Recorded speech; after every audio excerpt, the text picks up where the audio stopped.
بسم الله الرحمن الرحيم الحمد لله رب العالمين والصلاة والسلام على سيدنا محمد وعلى آله وصحبه أجمعين أما بعد. We thank Allah Azza wa Jal for the opportunity to gather once again after our break, after our hiatus for around 2.5 months. We're now coming back and resuming the lectures of the Seerah. And Alhamdulillah, we have covered, I think, around 35 lectures we have done, in which the Makki period has been completely covered. And we began talking about the Madani period, and we began talking about the major changes that occurred in the first few months of the Madani phase. And the most important of these was a new emphasis of the political freedom of the Muslims. For the first time, the Muslims have political freedom. For the first time, there is an independent state. For the first time, the Muslims can act as a political body, whereas in Mecca they were a persecuted minority. In Medina now they have the beginnings, if you like, of a republic. I mean, these terms are of course not representative. Whether you call it republic, whether you call it a political entity, is really the best type of description. And as I had already mentioned in the last few lessons that we did, there were two threats facing them. One of them internal and the other external. And each one of these threats we will discuss in the next few weeks. As for the internal threats, Medina was not yet unified under the Prophet ﷺ, and in fact there would always be a group of people who were not happy with the changes. And these are, of course, who are they? The munafiqun, the hypocrites, right? The hypocrites did not want status quo to change. They wanted the old ways. And the Prophet ﷺ had to deal with them until the very end of his life ﷺ. And of course internally as well, we said that there was the other tribes that were not Arab, nor were they Muslim.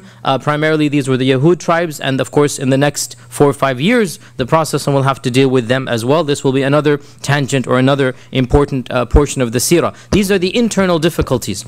The external difficulties, of course, primarily right now it is only Mecca. Right now it is only Mecca. But slowly in the next few years the entire Arabian Peninsula will become involved. So we need to understand that the animosity at this stage is unique. Mecca and Medina, the Quraysh and the Muslims. Slowly but surely, for the first time in human history, never before has this ever happened, the entire Arabian Peninsula will become polarized between two camps. And this polarization is the precursor to the unification. Okay, all of this is going to be discussed inshallah in the next few, actually towards the very end when we get there. The unification of Arabia, which never happened in the history of humanity, it happened for the first time under our Prophet Muhammed sallallahu alaihi wasallam. So how did all that happen? Of course, primarily through these military expeditions, and that is why the history of the Madani Seerah is almost 80 to 90% a history of military battles.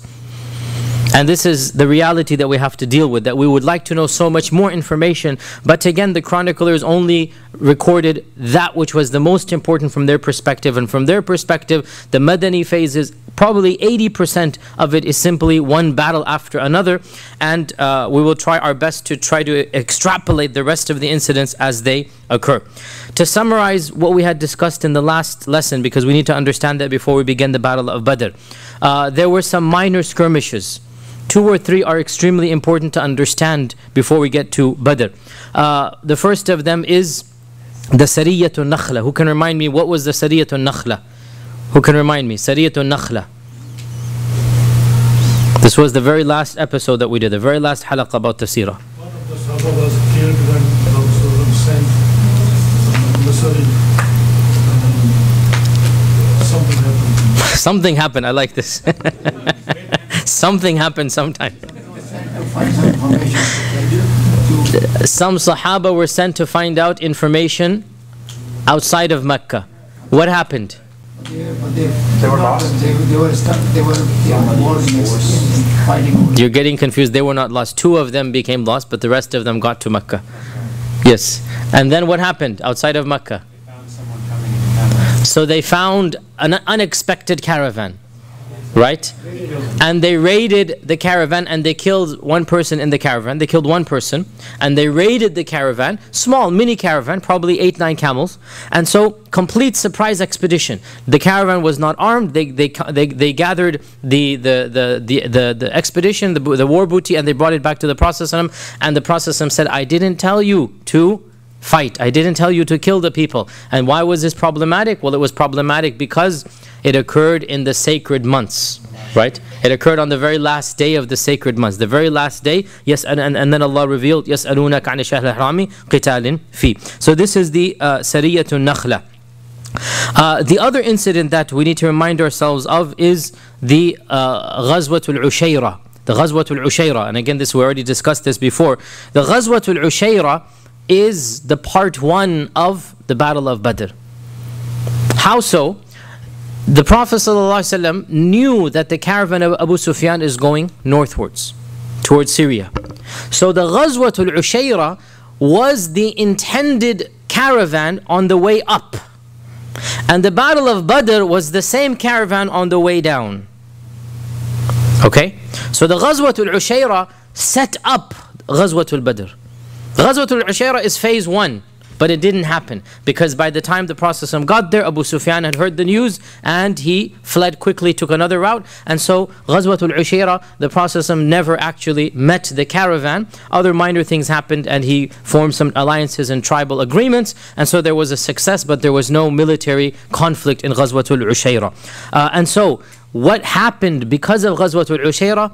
Abu Sufyan was on high alert. These days you can say code red now, right? High alert. Why is he on high alert? Because he already knows that the Prophet is interested in his caravan. And the concept of targeting caravans, this is something that goes back even before this. And one of the interesting incidents that I didn't mention before, because we don't have a particular time when it occurred. We have a rough idea. It occurred the first year after the Hijrah. When exactly, we don't know. Shows us that the targeting of the caravan was something that even the Ansar were thinking about, not just the Muhajirun. Even the Ansar were ready to start targeting the caravan. What is this incident? It is narrated in Sahih Bukhari that Sa'd ibn Mu'adh, and who is Sa'd ibn Mu'adh? He is the leader of the Ansar. Sa'd ibn Mu'adh is the most vibrant, dynamic leader, the up-and-coming leader of the Ansar. That Sa'd ibn Mu'adh was a close friend with Umayyah ibn Khalaf. Umayyah ibn Khalaf. Umayyah ibn Khalaf was the owner of Bilal, this famous Umayyah ibn Khalaf. He was a close friend of Umayyah ibn Khalaf in the days of Jahiliyyah.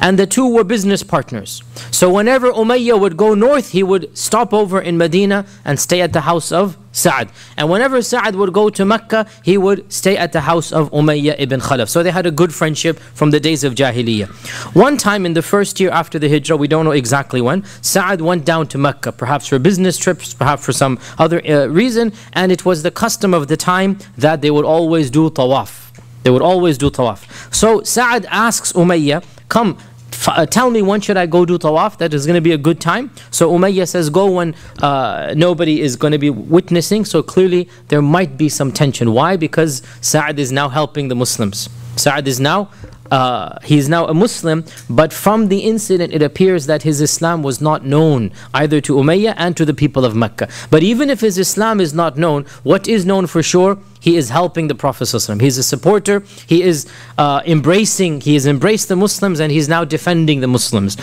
So he asks Umayyah, when can I go to tawaf so that there won't be any tension, any hostilities? So Umayyah says, let's go right in the heat of the sun when everybody will be asleep. So they go at noontime, al-Dhahira they call it, which is when everybody takes a nap. And lo and behold, Allah Azza wa Jal wills that they meet the very worst enemy, and that is Abu Jahl. Abu Jahl is coming back home and he sees these two figures and he asks Umayyah, who is your friend? Who is your friend? He figures something is fishy because nobody does tawaf when everybody's going to sleep in this hot sun. And so Sa'd says, this is Sa'd ibn Mu'adh, basically from Yathrib. And so Abu Jahl gets angry and he says, how is it possible that you are performing tawaf around the house in safety after you have given protection to these renegades? He uses the Arabic word subat, and subat Saba'a was what they call the Muslims, that they had become Sabians, they had left their religion, right? And it's a term of heretic or renegade, these zindiq, these people that have left the religion of their forefathers. How can you give protection to these subah and claim that you will help them, and now you have the audacity to come to Mecca, show your face and do tawaf in such safety? Wallahi, were it not for the fact that you are a guest of Umayyah, Abu Safwan, he called him Umayyah, you would not return to your house in one piece. This is an open threat, and this is a threat that contradicts everything of their religion and of Islam. As you know, Mecca was haram from the time of Ibrahim alayhi salam. Man dakhalahu kana amina. No one has the right to stop anybody from coming to Mecca. And Ibn Abbas narrates that in the days of Jahiliyyah, one of us would see a person who had killed his own father doing tawaf, and we would not touch a hair on his head. They understood that Mecca is sacred land, but when it came to Islam, the double standards began for the first time. And we're getting this hint now. How dare you come to Mecca after what you have done? What has he done? It doesn't say he has embraced Islam. And therefore it appears Abu Jahl did not even know that Sa'ad is a Muslim. Rather he is saying, you're helping the Muslims. And that is enough of a crime that you shouldn't even come to Mecca. When Sa'ad heard this, he became very angry. He raised his voice so that the people of Mecca could hear. And he said, Wallahi, if you are going to threaten me and you're going to deprive me of Mecca, of tawaf, I will deprive you of something that is more painful to you than this. And that is your trade routes to Syria. He said this in front of the Kaaba so that everybody in Mecca could hear. You're going to threaten me, now you're going to see what's going to happen.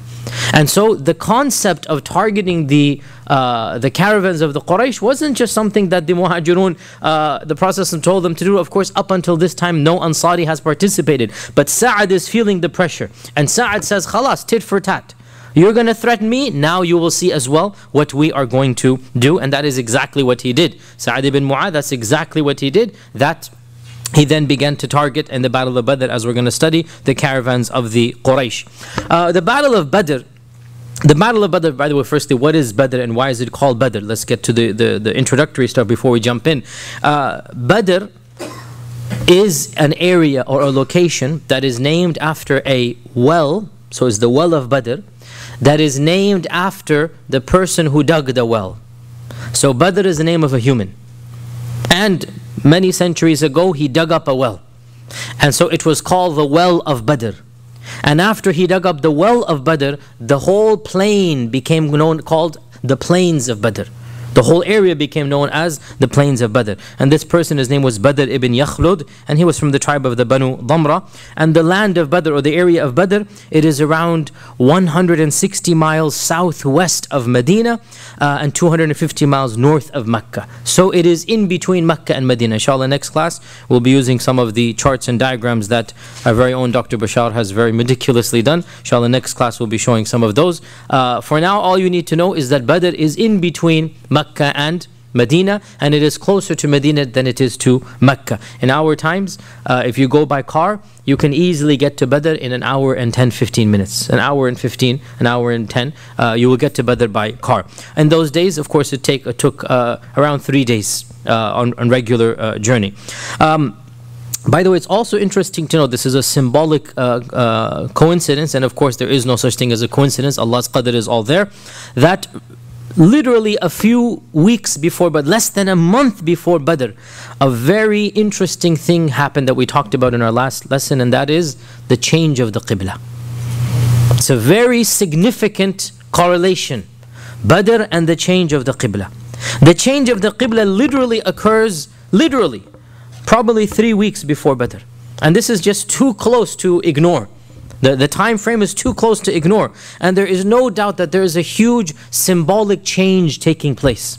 That the Qibla of the Muslims will now be facing Mecca, and then the greatest victory that early Islam ever saw shall be also given to them. In other words, it's as if it's being said, how can you face Mecca and yet not have Mecca in your possession? How can you face the Kaaba and yet the Kaaba be polluted by idolatry?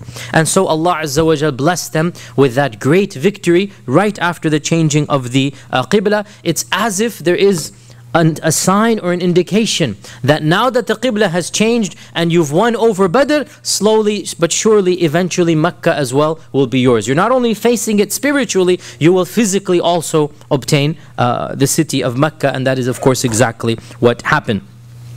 Now we get to the incident of basically building up the incidents leading up to the Ghazwat al-Badr, the Battle of Badr. This is called the Battle of Badr, the Great Battle of Badr. Ghazwat Badr al-Kubra. Why? Because in our last lesson we mentioned another incident called Ghazwat Badr al-Sughra.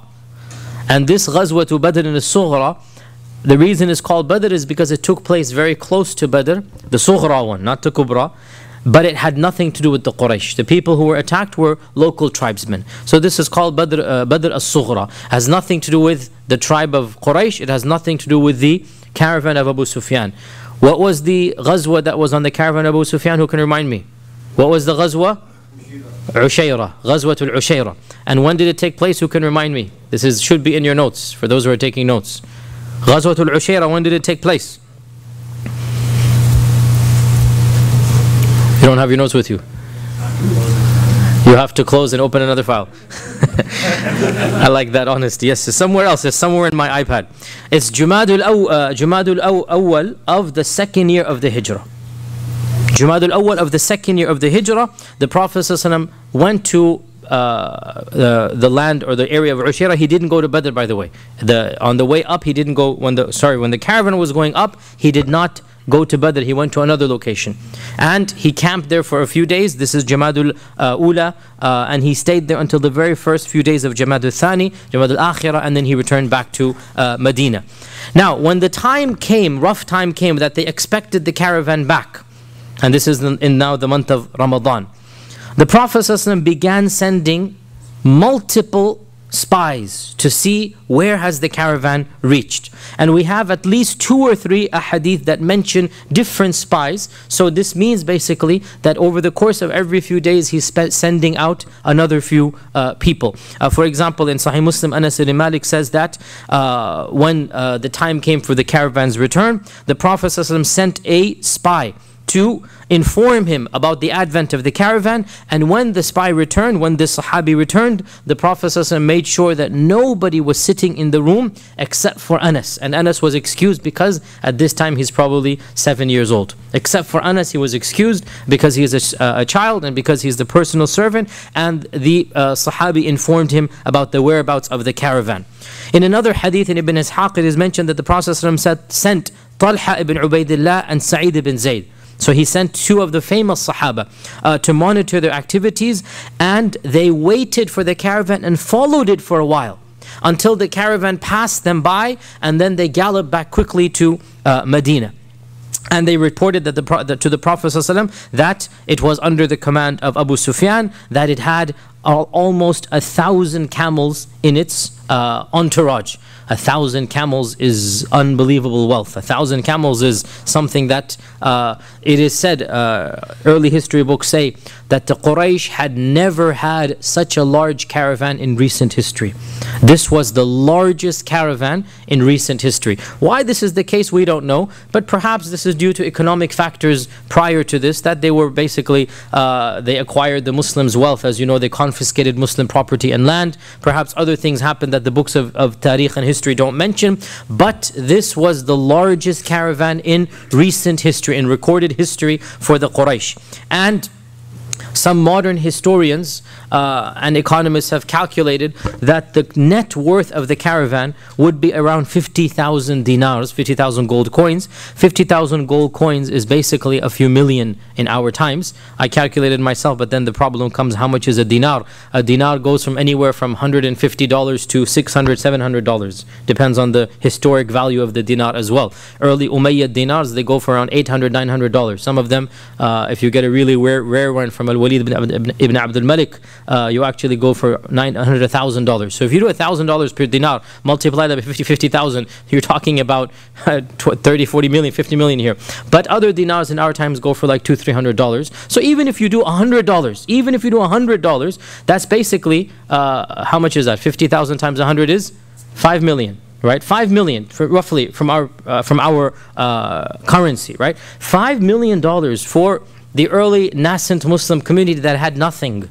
You're talking about changing the entire treasury, really, of the early Muslims, right? So we can understand why the Prophet ﷺ was so eager. Now, in our last lesson, we had already talked about how non-Muslim Orientalists have skewed and have attacked the Prophet ﷺ for saying he's a highway robber. And this is ridiculous, because after what the Quraysh have done, this is the least that is to be expected. He's only targeting the Quraysh. He's not targeting anybody else. And frankly, most of that wealth was directly confiscated from the Muslims anyway. That's probably one of the main reasons why the caravan has so much money. Also, Ibn Ishaq mentions that there was hardly any household in Mecca except that they had an investment in that caravan. And this makes it very personal. There's hardly any household in that in the Qabila of Quraysh except that they had a camel, or at least something on a camel that they had sent. And again, I don't need to remind you, this was their main source of income. Back in those days, they didn't have salaries and paychecks. You literally got money in bulk, once a year, twice a year. This was their main money. Everybody who had any money would purchase goods and then invest in this caravan. Send it over to Syria, purchase other goods, send it back to Yemen. This is how the people of Mecca obtained their wealth. They are not farmers, they are not cultivationists, they are people who are trading rihlat al-shita'i wal-sayf. This is their backbone and livelihood.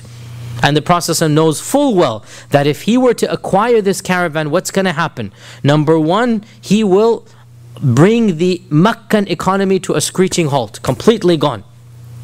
Every single household and Qabila has invested. And number two, he will bring all of that fortune to the Muslim economy. And of course, that is exactly why he was so eager to obtain this wealth to help the Islamic cause.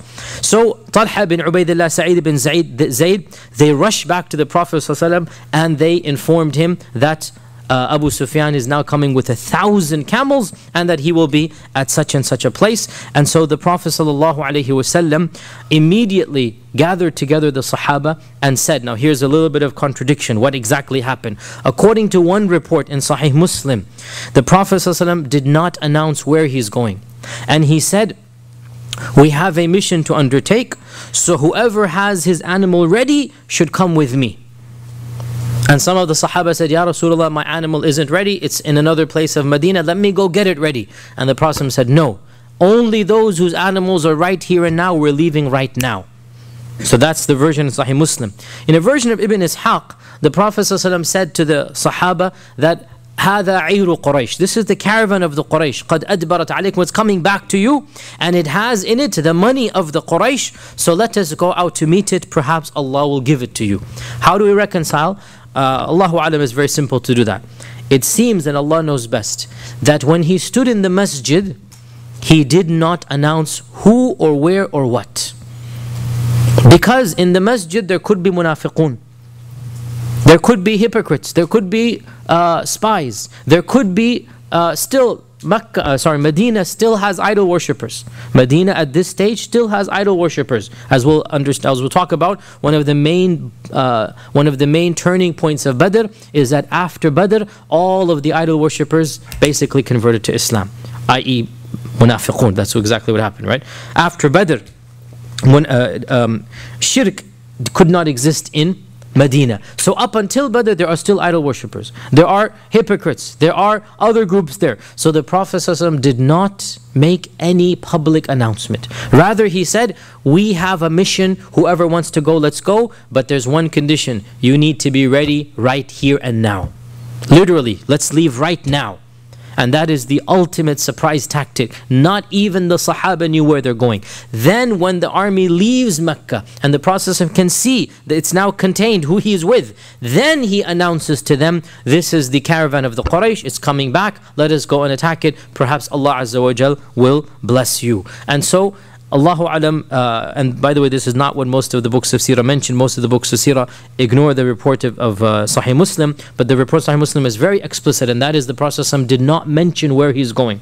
Whereas the one in Ibn Ishaq says he's mentioning where he's going. So Allahu Alam, the way you put this together, which actually makes a lot of sense, he didn't mention in the beginning until finally they left the city, and then he mentioned. And this shows us again and again and again, it shows us the meticulous planning of the Prophet ﷺ. We have seen this in every major incident. We've seen this in the Hijrah. We're going to continue to see this. We've seen this in the Bay'atul Aqaba. When he did the Bay'atul Aqaba, he stationed Ali in one place, he stationed Hamza in another. He has all of this meticulous care taking place, even though he's Rasulullah ﷺ, and he could put his trust in Allah without doing anything. But that's against the Sunnah. You do everything you can, and then you put your trust in Allah. You tie your camel, and then you tawakkal ala Allah. So the Prophet ﷺ didn't even tell the Sahaba until they are outside of the city. He uses the utmost surprise and caution. As Anas said, he caused everybody to exit the room when the first spy came back, so that only he could hear the news. Nobody knew where they're going until finally, when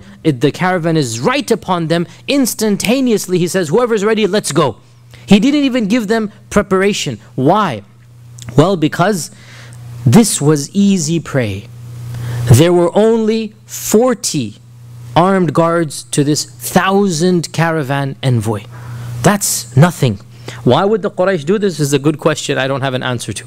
Why would they do this? Because the time is tense. You would have thought that they would have been more thoughtful in this regard. Allahu A'lam what is the reason. But the fact of the matter is, there were only 40 armed guards, if you like. There were 40 warriors, right, guarding this caravan. 40 for 1,000 camels. Like, do the math yourself. That's basically one person for how many? 20 something camels, right? Do the math yourself. Like, that's nothing. That's nothing. And so the Prophet realized, if we only have, 200-300 people, which is what happened at Badr, that's all we need.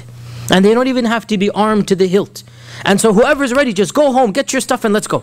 That's exactly what happened. And that is why we understand Badr was not meant to be a war. Badr was not meant to be a battle. Badr was meant to be confiscation of 1,000 camels. Badr was meant to be a quick, easy. When they would have seen 300-400 men, they would have gone helter-skelter. Those who wanted to make a stand would have died there, and then the entire 1,000 camels are taken by the Muslims. What is needed is speed and urgency. What is needed is that the Quraysh not find out, right? And Allah Azza wa Jal willed other than this for a wisdom that was known to Him, and we see it clearly in the aftermath of the Battle of Badr. So, this sudden, instantaneous message explains why none of the Sahaba really was armed to the hilt. None of the Sahaba had their armor on.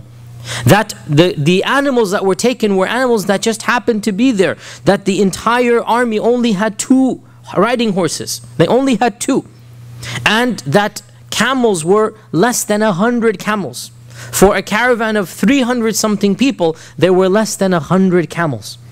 Why? Because it wasn't assumed that they would be needing fast horses. It wasn't assumed that they'd be needing a lot of camels. This was easy prey. This was you're targeting a sitting duck. They just have to go, show them 300 people, and then take the prize, right? And Allah Azza wa Jal, as we will find out, willed something else.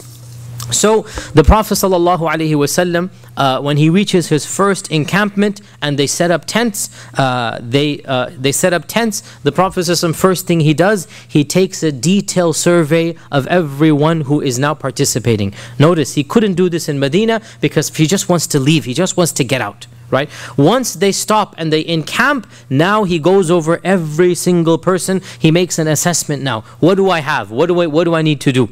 And he notices that there are 2 people who are too young to participate, and these are Al-Bara ibn Azib and Abdullah ibn Umar. The both of them are younger than 14. Generally, the Prophet ﷺ would allow these young men who had passed the age of 14. He would allow, the 14 was the cutoff point.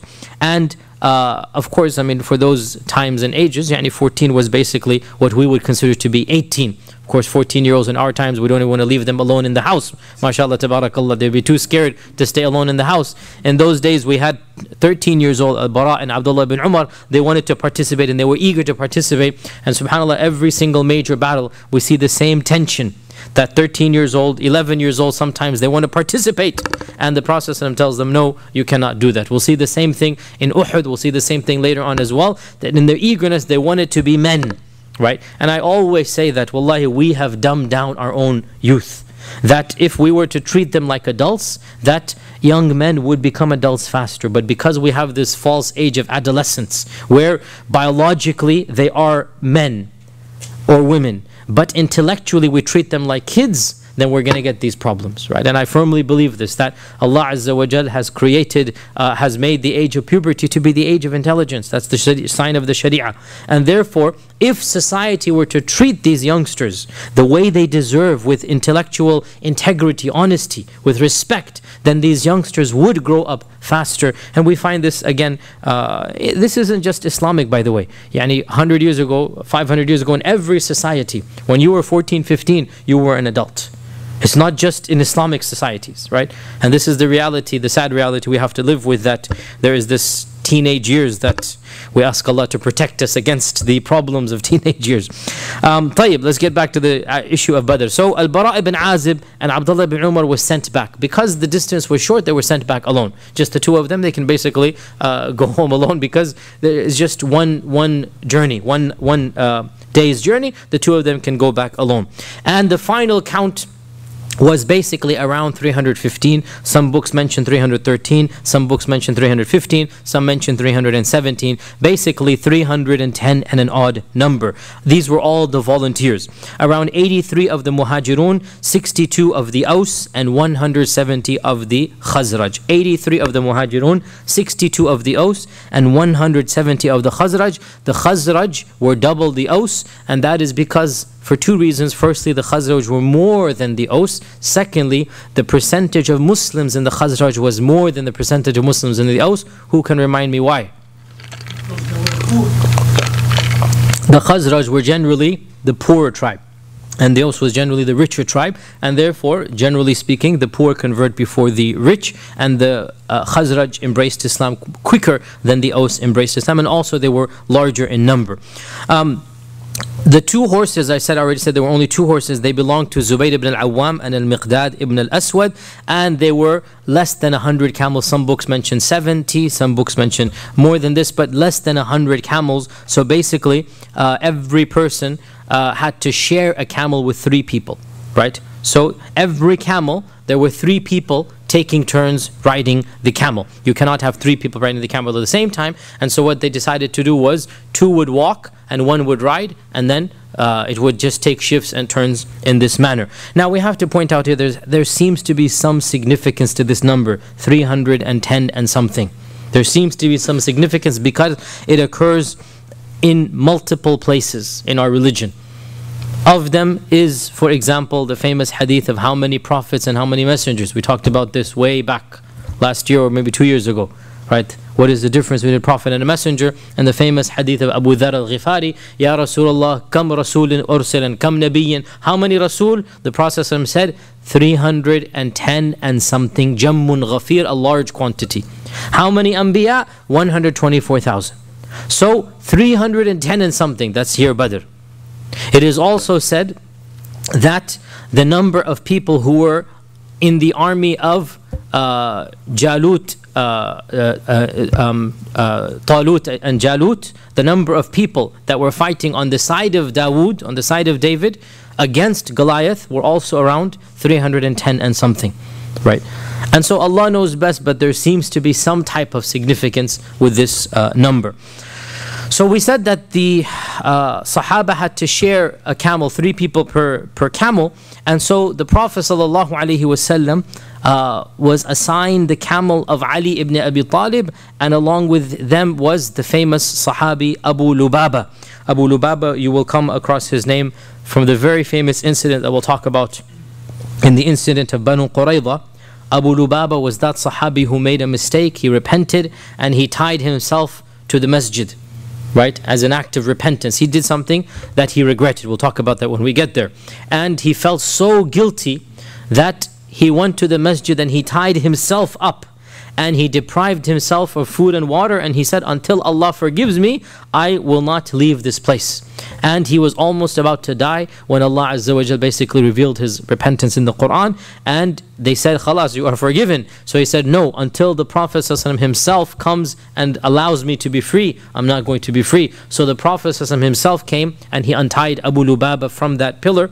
This is Abu Lubaba. We'll talk about Abu Lubaba, that story later on. So Ali and Abu Lubaba and the Prophet ﷺ, they were assigned one camel.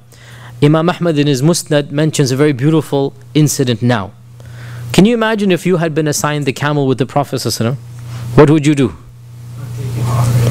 Not take what? Your turn on the camel, right? Can you imagine that if you had to share a camel with the Prophet ﷺ, what would you do? He will say, Ya Rasulullah, Tfaddal, you guys, you take the camel, we will walk. And so both Ali and Abu Lubaba insisted that, Ya Rasulullah, we will walk and you take the camel full time, basically, right? And subhanAllah, the response of the Prophet ﷺ is so sweet and gentle and profound. It's so full of wisdom that you just like mind boggle. How could, this is of course coming from Mishkat al-Nubuwwah, from the well of prophecy. Yani he could have said yes, he could have. And wallahi, if he had said yes, who would have objected? He is Rasulullah. Forget even the religious, he is the leader. When does the leader do exactly what the private does, right? Even forget the religious side. A general in the army, right, the 5-star general, never ever travels the same way as the private. This is understood, like you work your way up to the top and then after that you're given the red carpet treatment and everybody accepts it. Added to this is the religious side, that he is Rasulullah sallallahu alaihi wasallam, Khatamun Nabiyyin, Sayyidu Waladi Adam, on and on and on, right? And so if anybody had done this, nobody would have objected that the Prophet is riding and the other two are walking. Alternatively, he could have said, no, let's be fair, let's share. He could have done that way as well, just be blunt and say, no, I disagree with this, let's be fair and let's share. And he could have been strict with that. But he allowed them to share in a manner that was very sweet and very beautiful. He smiled back at them and he said that the two of you are not any younger than I am, you're not any stronger than me, and I am not, now this is a double negative, in any less in need of the ajr than the two of you. I'll repeat what he said. The two of you are not any younger or stronger than I am. We're all equal men here. Pause here. By the way, technically that's not true, because how old is Ali? 20 and 21. 20s, late 20s, or yeah, mid-20s. Mid-20s by now, right? And the Prophet is now, how old is the Prophet? 55, 54, 55. So even technically Ali, we don't know the age of Abu Lubaba. Abu Lubaba, we don't know his age at this time, but we can say he's a middle-aged man. So technically the Prophet is the senior of them in age as well. But he says, the two of you are not any stronger than I am. Now that is possibly true in terms of physical strength, yes. And neither am I in any less need of the rewards from Allah that I will get if I walk. And so when he said this to them, they had no response to this. So how are you going to respond when he says, I'm doing this for the ajr just like you? We're all three men here. We're all three of roughly equal physical strength, right? And so I need the ajr as well.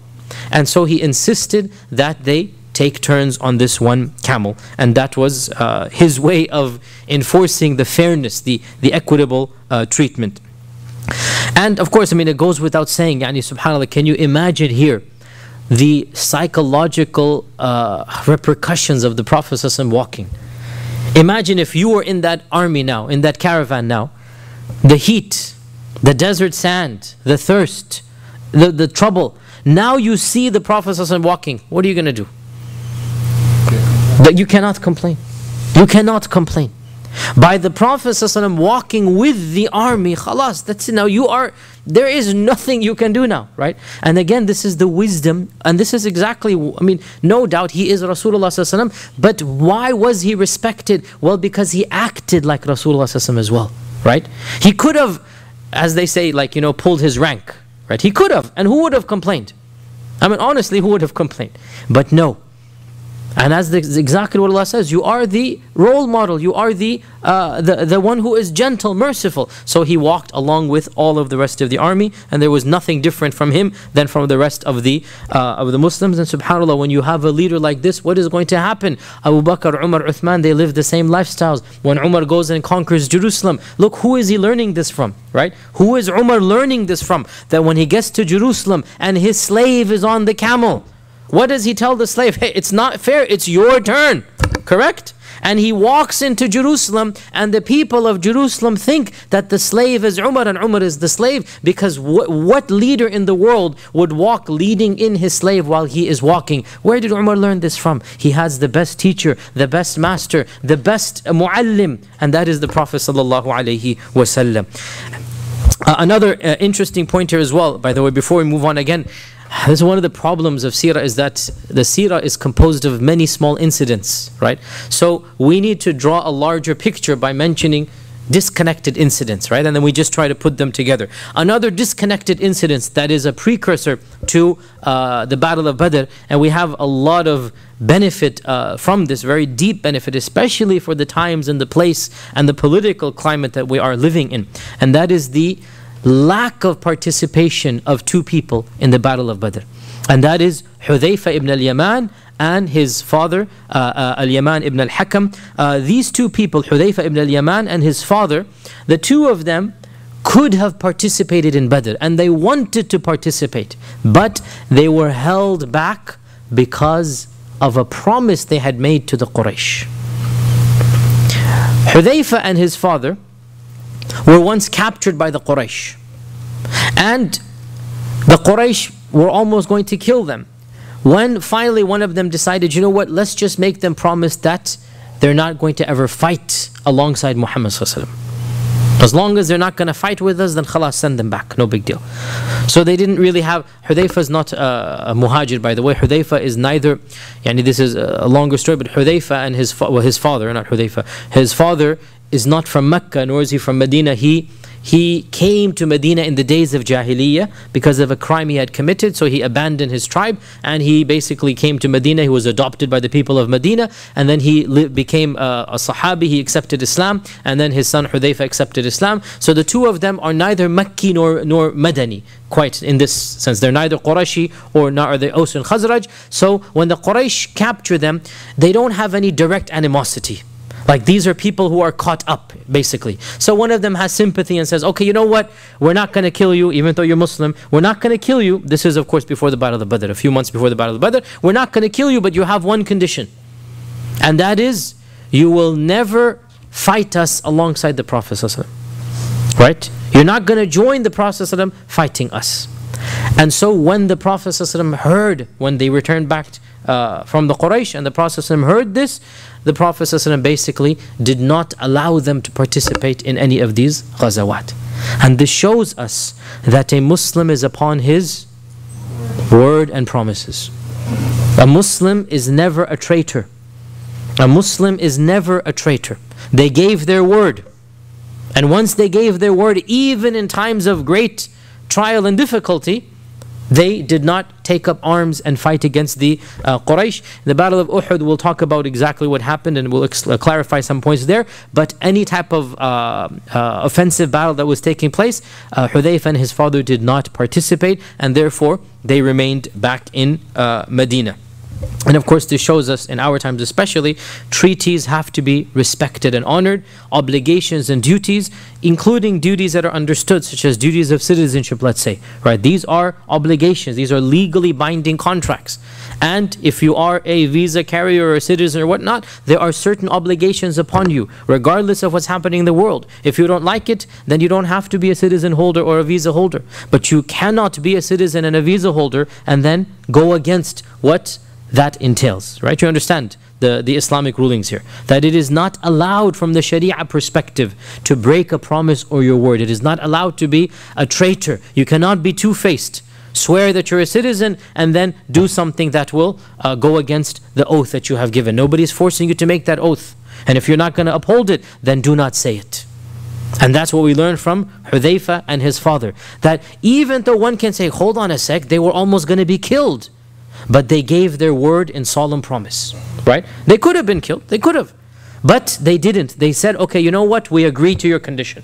We're going to go back to Medina and we're not going to fight against you. And when the Prophet heard this, then he did not accept them to fight, and they could not volunteer to fight. And this shows us that a Muslim is upon his conditions and promise. Al-Muslimuna ala shurutihim. This is a hadith. Al-Muslimuna ala shurutihim. And the ayah in the Quran, O you who believe, fulfill your covenants. Ya ayyuhalladhina amanu awfu bil uqud. And you understand the implications in modernity, and I don't need to go into this tangent, and I've spoken about this very explicitly in talks that are related to those issues. Another incident that occurred, that the Prophet is leaving Medina, and they still think that they're going to get to the caravan of Abu Sufyan, that one of the pagans of Medina, his name is not mentioned in the early books of Seerah, one of the pagans of Medina who was known for his bravery and fighting skills, he marched up to the Prophet ﷺ. He is not a Muslim, and he says that I wish to join you in order to get this ghanima. I wish to join you. The Sahaba were happy to see him because they're getting a strong man.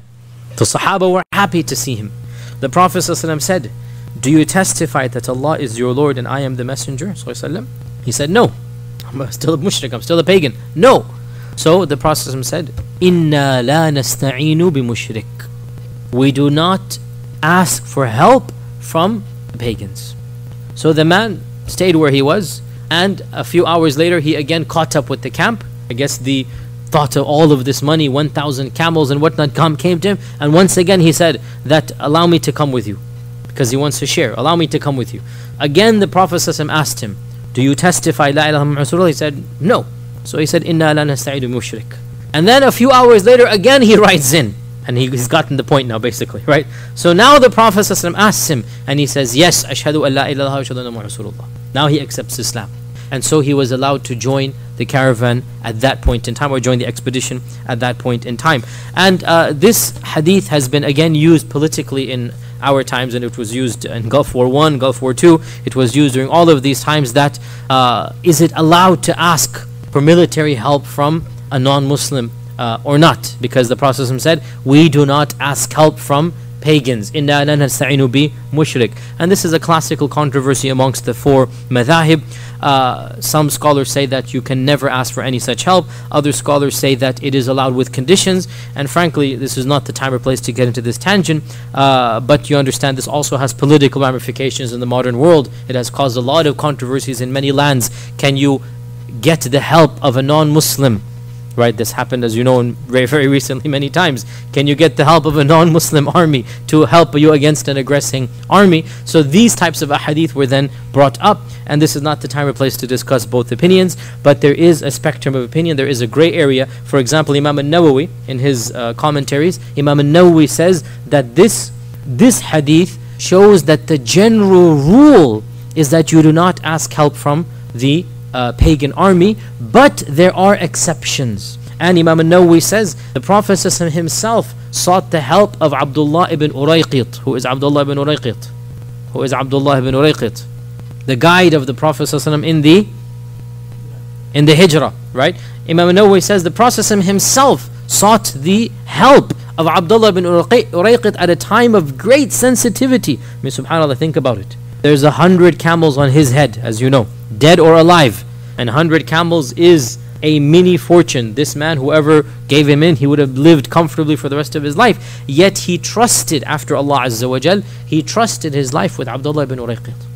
And so Imam al-Nawawi says, if a person has good opinions of Islam, i.e. they are sympathetic to Islam, and they can be trusted, and the situation calls for it, then one can ask the help of mushriks against an enemy.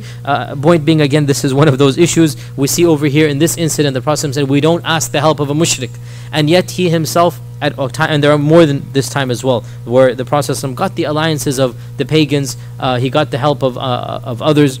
For example, when Abu Talib died and Abu Lahab was going to expel him, the Prophet got the help of Mut'im ibn Adi.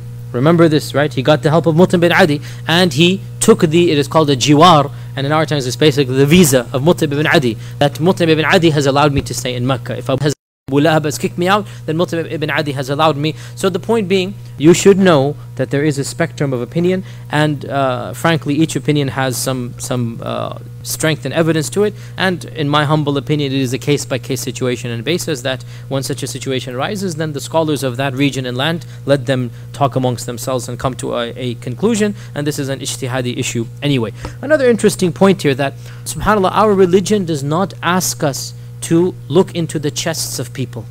Here is a man, wallahi, the average person would doubt his Islam, correct? The time, the place, the circumstances, the whole story. Once he says no, twice he says no, finally he says, you know what, okay, khalas, I'm a Muslim. But what does our religion tell us? Judge people by outward and leave the inner to Allah subhanahu wa ta'ala. And wallahi, we would be so much better if we simply followed this, right? Leave the inner affair. Don't doubt people's intention. The Prophet asked him 3 times, are you a Muslim? No. Are you Muslim? No. And there's a lot of money to be gained if he's a Muslim. So on the 3rd time he goes, you know what, khalas, I'm a Muslim. And nobody questions his Islam. Let it be. And in fact, and I have said this previously before, there is no denying that our religion, the Sharia, gave incentives for people to convert. Monetary sometimes, political at other times. Why? Who remembers what I said? Why is there, like somebody says that, you know, your religion encourages people to convert, even financially there are privileges, right? Why? Why is this the case? I said this very clearly. I didn't say that, but that's a valid point. If what I said, if they convert for any reason, because Islam is true, we are confident that they will eventually convert for the right reason. That we're so confident of our faith that, you know what, khalas, convert for the money, no big deal. But what's going to happen? Slowly Islam and Iman will enter the heart. And this is the reality that we see from people to this day and age who convert for secondary reasons. Primarily in our times for marriage and love, right? A person will convert because their spouse wants them to, and that person is not a Muslim. So the boy is not a Muslim, and then this girl says, you know what, if you're not a Muslim, I can't marry you. So he goes, khalas, okay, I'll be a Muslim. Yes, you know. I mean, wallahi, I have had people come up to me. You know, boy meets a girl, boy falls in love with girl, girl falls in love with boy. The boy's not a Muslim. They come to the masjid. She's not practicing Islam, but she knows one thing. She's not wearing hijab. She knows one thing. You know, I can't marry him if he's a non-Muslim. So right then and there, and he asks me, there was an case, he literally asked me, I mean, there's nothing I can do. I have to convert to marry her, right? Like he does not want to convert, you know. And I said, no. Unless you convert, you cannot marry this person, right? And so he decided to convert. It's not my job to look into his heart, is it? It's not my job. And eventually, these people, as for this couple, I didn't keep in touch with them, but I have met many couples that eventually the one who converts becomes even more practicing than the Muslim, right? Wallahi, how many times, and this happens to me so many times, that, you know, let's say the sister converts and then she starts getting more and more religious until finally the husband comes and says, Shaykh, can you tell my wife to calm that religiosity down? She's kind of, you know, going a little bit too much now, you know what I'm saying?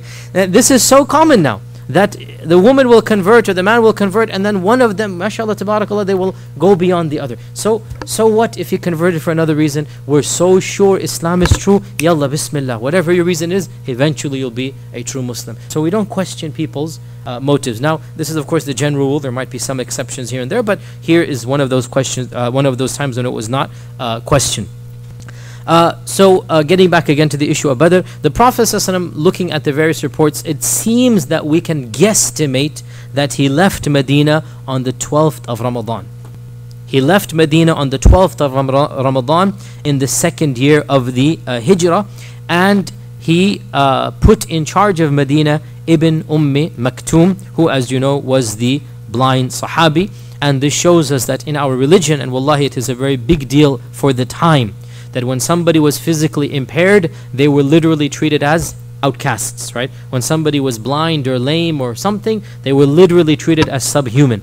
And the very fact that the Prophet ﷺ chose a blind person and put him in charge of Medina, wallahi, we can clearly say that our religion was very forward thinking for the time, right? That it did not take these personal faults, if you're, well, not faults is not a good word, but these, what's the technical term I'm forgetting? Handicaps, that's the term.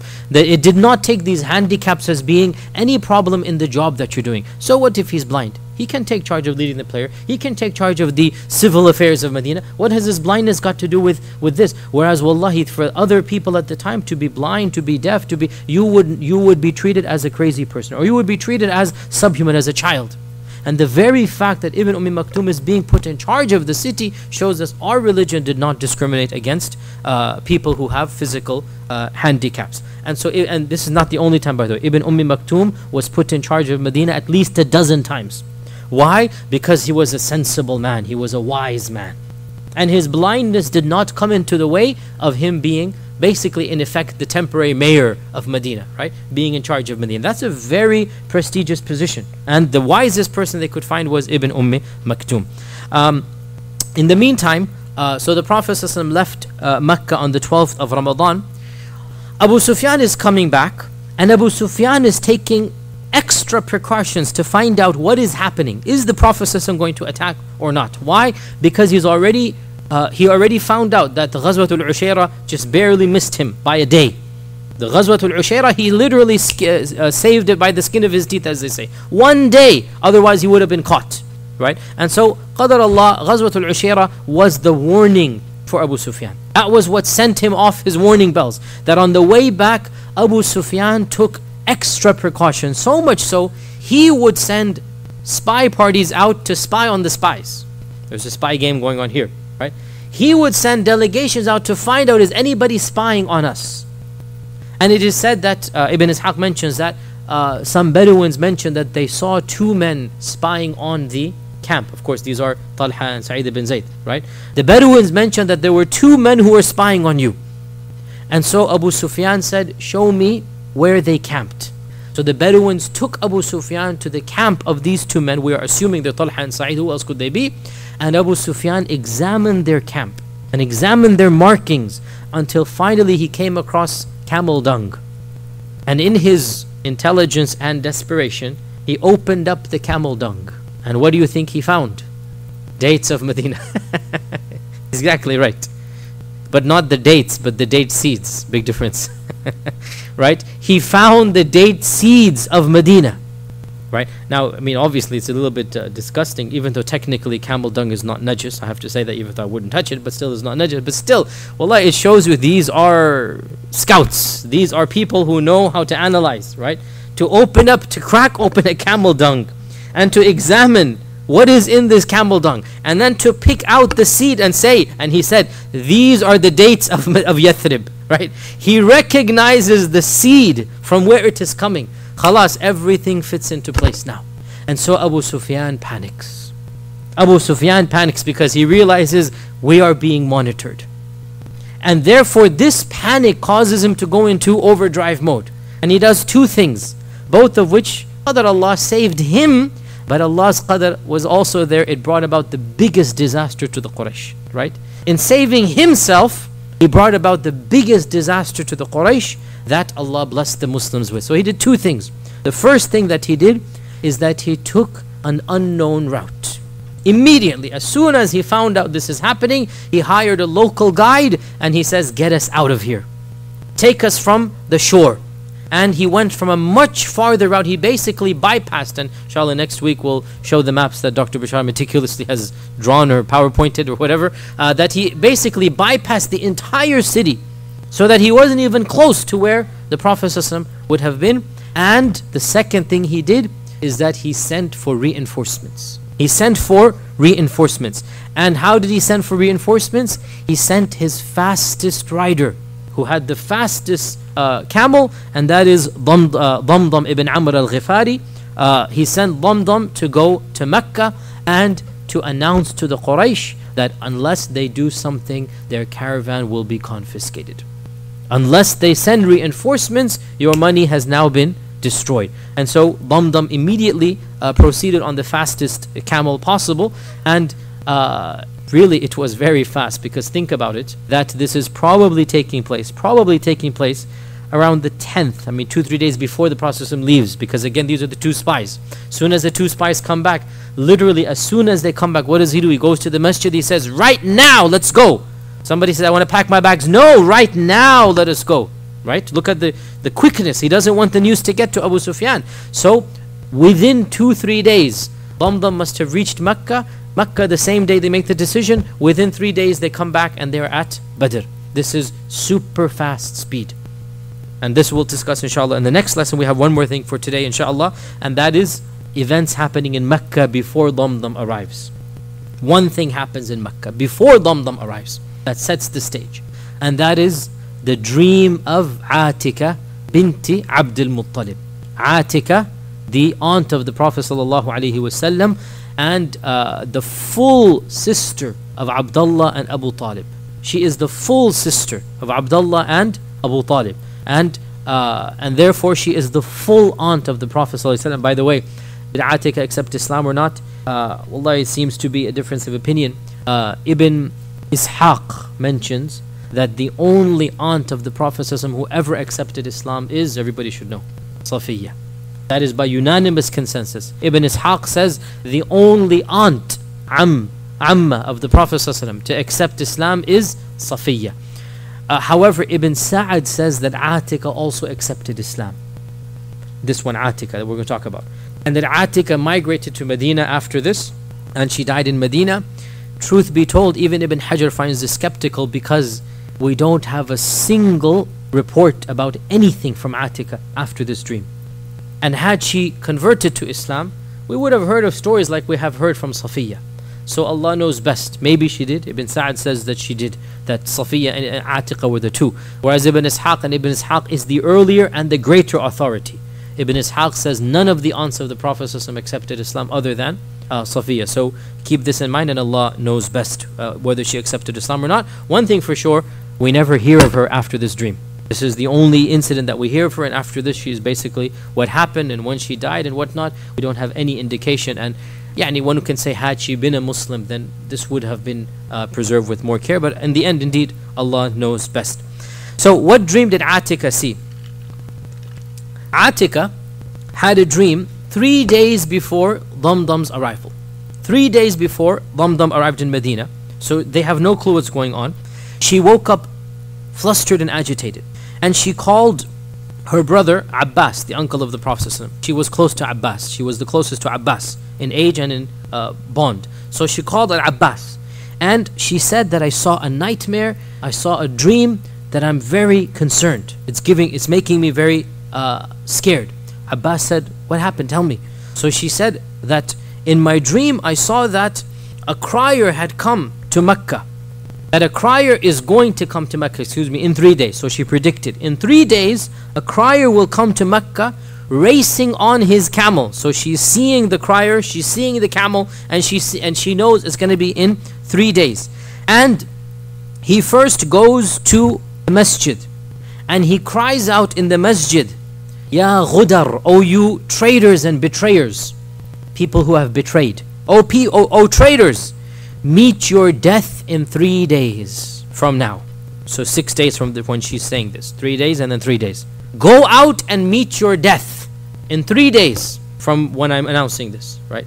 Go out and meet your death. And then she said, the crier was on top of the Kaaba. So first he's next to the Kaaba. Then he's on top of the Kaaba and he says the same thing. Then he's on top of the mountain of Abu Qubais. And the mountain of Abu Qubais, you still see it in Mecca. When you go to Mecca, you will find that small mountain that you can see from the Haram. This is the mountain of Abu Qubais. He is on the mountain of Abu Qubais. And the mountain of Abu Qubais was the highest peak in the immediate vicinity. And many times when they wanted to make a very major announcement, they would go to the sometimes Abu Qubais mountain and sometimes to Safa and Marwa, which is closer. Abu Qubais is a little bit farther outward.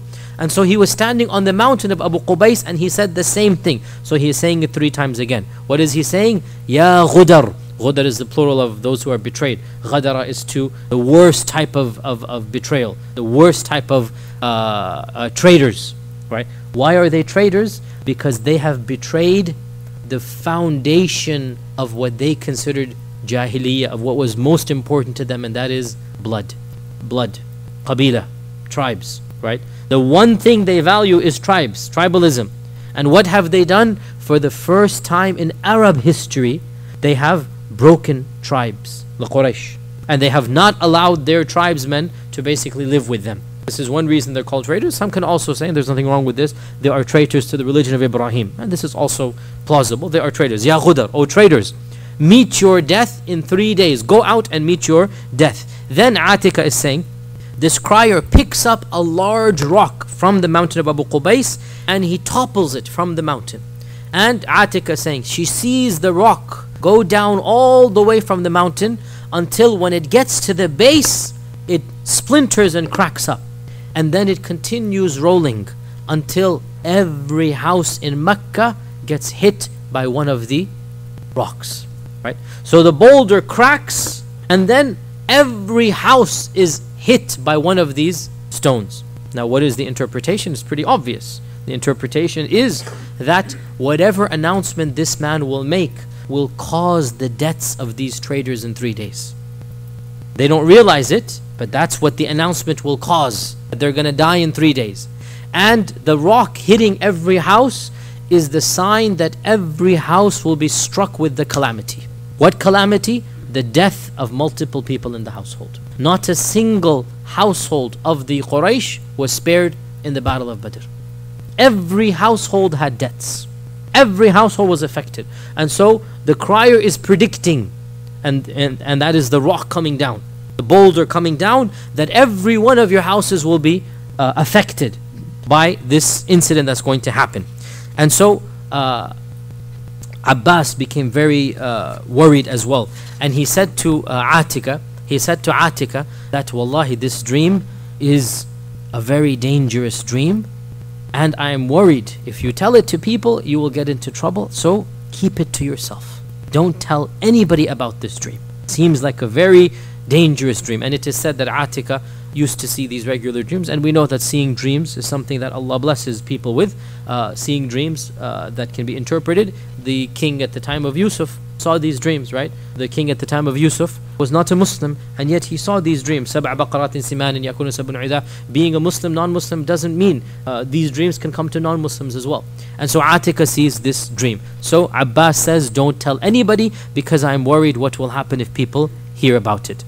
Yet, being the man that he was, he could not follow his own advice. He tells Atika to be quiet, but he goes and tells his best friend. And that is Al-Walid ibn Utbah. And he says, oh Al-Walid, please don't tell anybody else. You see where this is heading, right? And so Al-Walid says, yeah, I'm not going to, I promise, I'm not going to tell anybody. And Walid goes and tells his father, Utbah. And he tells his father, look, Abbas made me promise. So basically you get the point here. Within a short period of time, the whole city of Mecca is now gossiping about this strange dream. You want to keep a secret? Keep it a secret from yourself and to yourself. That's the only way to keep it, right? You tell two people and that's it, the secret is out. So Abbas was the one who opened up the doors to telling the secret, even though he's the one telling Atika, don't tell anybody. So Abbas still thinks that nobody knows because he has only told Al-Walid. Yet within a few hours it spreads and gossip, and the whole people of Mecca are now talking about this strange dream of Atika. However you want to interpret it, there's clearly doom and dread. Oh traitors, meet your death in 3 days. That's not a positive dream, right? And a rock comes and smashes into every house. That's not a good dream.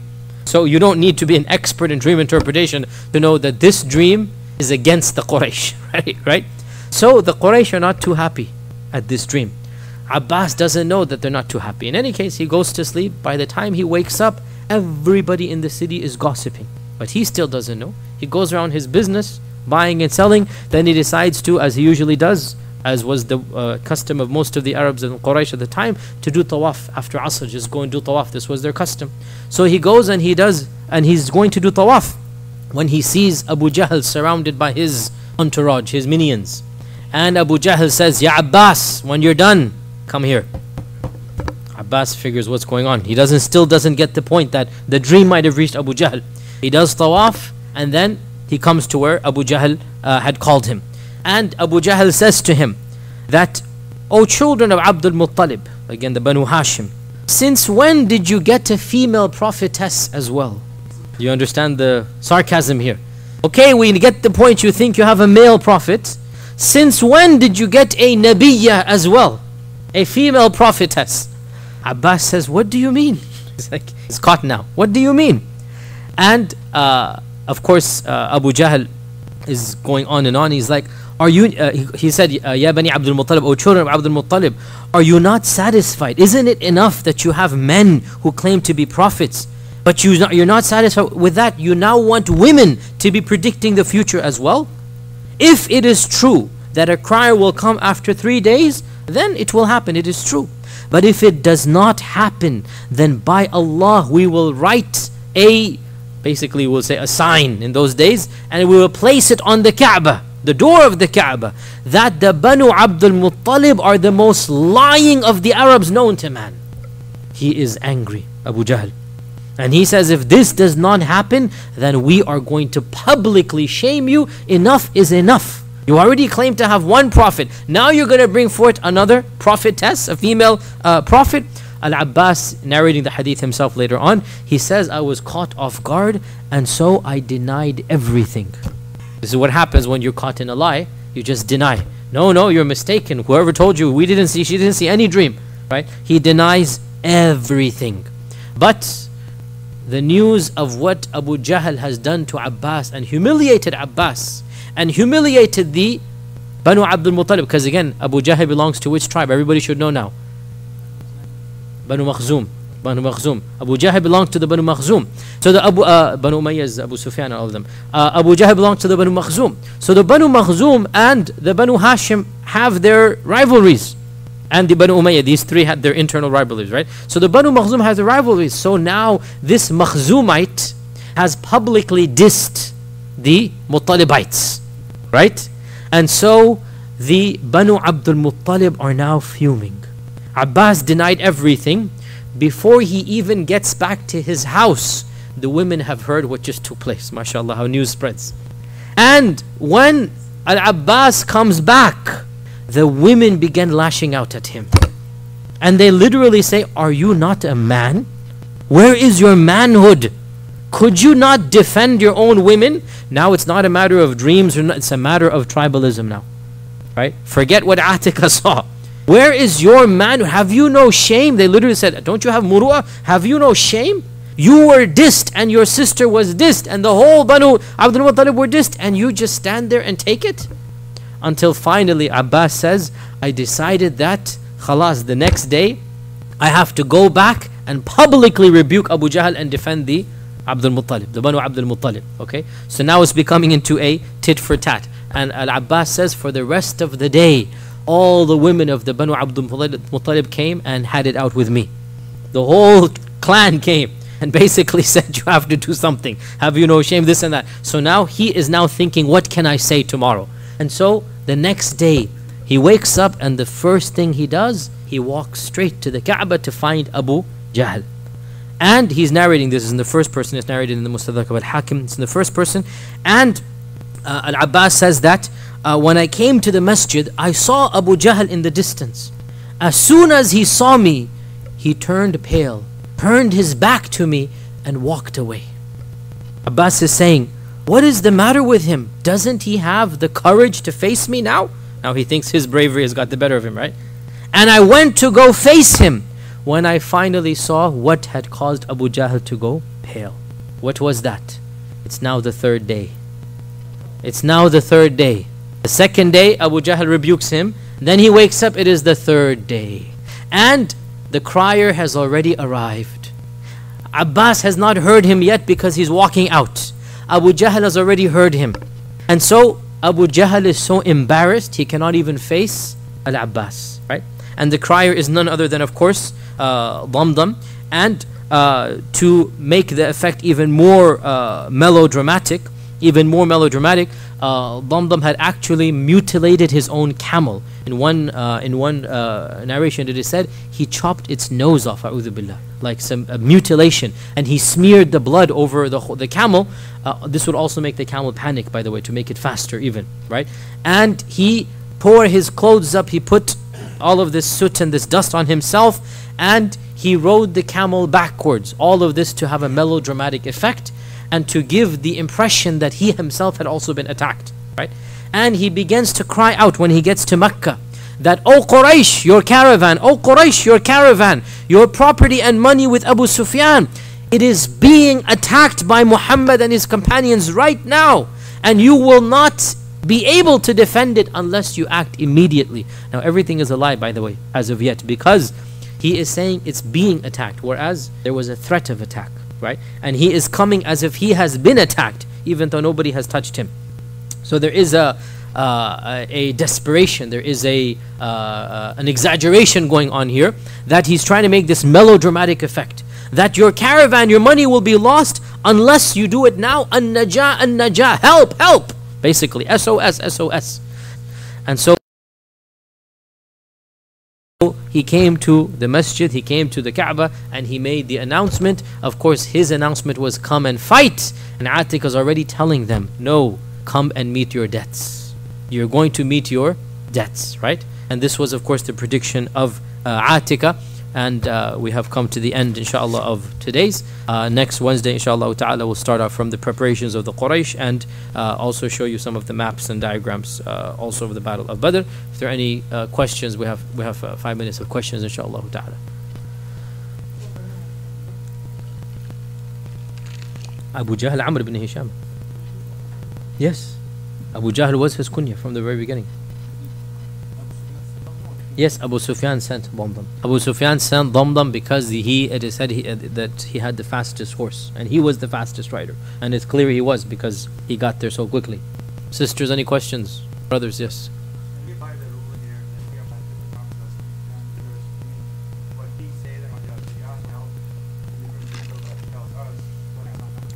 So this is a question of usul al-fiqh, and the question is, does the ruling upon the Prophet ﷺ differ from the rulings upon the other Muslims? The response is, there are some elements of the Sharia, some aspects of the Sharia, where what is unique to him is different than what he legislated upon us. So there are certain hadith that have been interpreted in this light, that was unique for the Prophet ﷺ, and it was not something that we need to follow. But these are exceptions and not the rules. And generally speaking, when these exceptions exist, he himself points it out. And the most famous example is that of wisal, which is fasting 2-3 days non-stop, right? Or it is explicit in the Quran, where Allah says, خَالِصَةً لَكَ مِن دُونِ الْمُؤْمِنِينَ. It's in the Quran, special for you, only for you, and not for the other believers. خَالِصَةً لَكَ مِن دُونِ الْمُؤْمِنِينَ. So it is true that this is something that exists in usul al-fiqh, but we don't invoke this principle unless there is an explicit evidence to show this. Otherwise, the general rule is that everything the Prophet ﷺ did and said and approved, we are also told to follow it, because he is generally our uswa. He is the uswa. Now, this does play into fiqh. For example, drinking while standing. The Prophet ﷺ, apparently, there's a hadith, some ikhtilaf whether it's authentic or not, said don't drink while standing, but he himself drank while standing. This is in Bukhari as well. How do we do this? Some people say khas for him. The majority say, well, this shows it is allowed. You can do it, but it's makruh to drink while standing. Urinating while standing as well. There seem to be things that one hadith says he did it, and another is like he never. So how do you reconcile? Some said it's khas, others said no. When there's a need, you do it, otherwise you don't. So this tension does exist in fiqh, but it should only be evoked when there is no other means of reconciliation. Also, the fact that he's doing this publicly for the communal benefit, right? Allahu A'lam, this cannot be used in this case. Allah knows best. Yes.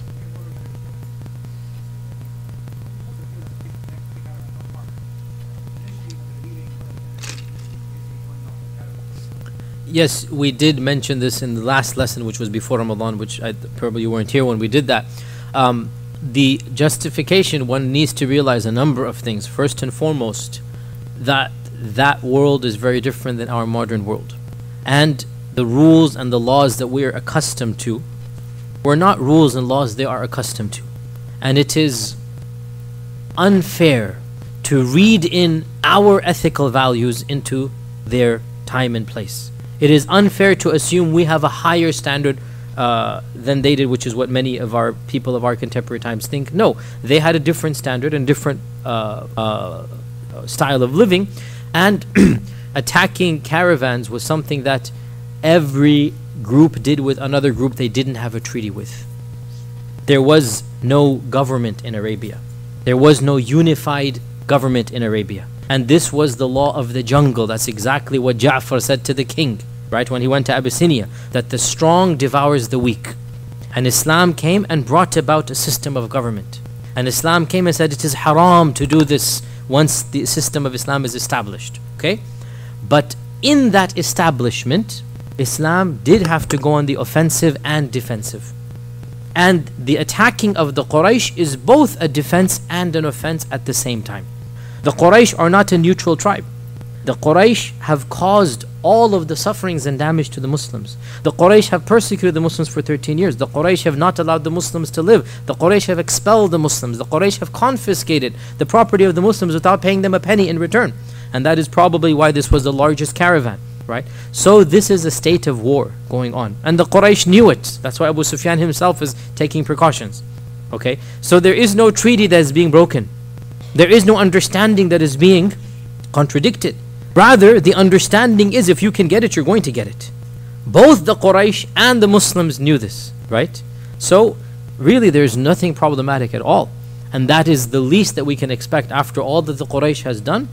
There is no, even according to modern standards, if you look at what the Quraysh has done to the Muslims, yani this is a state of war.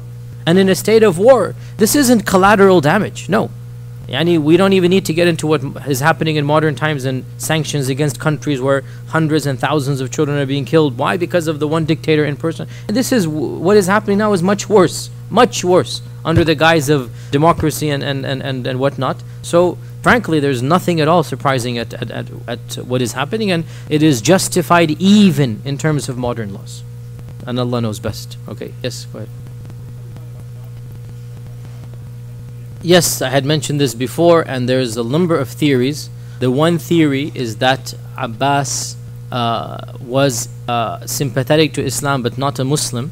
The other theory is that Abbas was a Muslim, and the Prophet ﷺ had instructed him to stay there to inform, and that's exactly what he did in the Battle of Uhud. In the Battle of Uhud, he was the one who informed the Prophet ﷺ about what was happening. Okay? تفضل أخي.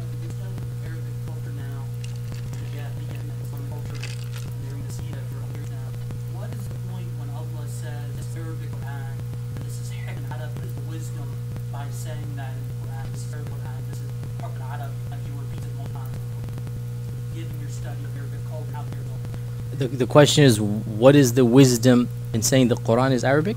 No, the wisdom of Allah saying in the Quran, that for you, since this is an Arabic Quran, so that you may think, what is the wisdom of Allah saying that this Quran is an Arabic Quran, given your studies of Arabic culture, pre-Islamic? Allahu Alam, I don't know it's anything to do with Arabic culture. It's rather Allah is speaking to those upon whom the Quran came down, and they are the Arabs.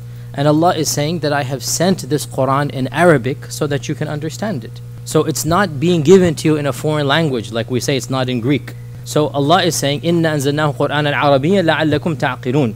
Right? That Allah is saying that, and again the mukhatabun, or the people that are being addressed, are the Arabs at this point in time. That the Quran is coming down to the Arabs. At this point in time, everybody who's listening to the Quran and hearing it is an Arab and who understands Arabic. So Allah, now the question is problematic for the non-Arabs. And I've been asked this when we did Surah Yusuf, like, what do the non-Arabs do? Right? And that's a whole different tangent which you're not asking. You're asking, what is this question? What is the wisdom here? The wisdom here is Allah is saying, this is in your language, go study and understand it. And Allah challenges them that if you are in doubt as to what we have revealed, then bring something similar to it, right? So Allah is using their own eloquence and their own language and outwitting them in their own game. And Allah is saying, if you're in any doubt, you think you know the language, bring something similar to it. And Allah Azza wa Jal knows best. Final question from the sisters before we... Yes, go ahead. We don't have any details about what exactly is on the caravan, on the camels. We don't have any details. We can only assume from secondary sources. And the assumptions are that the buying and selling that takes place is the middleman type of buying and selling. For example, when a businessman goes to another country, he buys the goods of that country, he comes back to the country he's living in, then he'll sell them to his people. Then he'll purchase the goods that are not available elsewhere and go back there. So we already mentioned the genius of the great-great-great-grandfather of the Prophet, the fourth generation, the fifth generation grandfather of the Prophet was the rihlat al-shita'i was-sayf.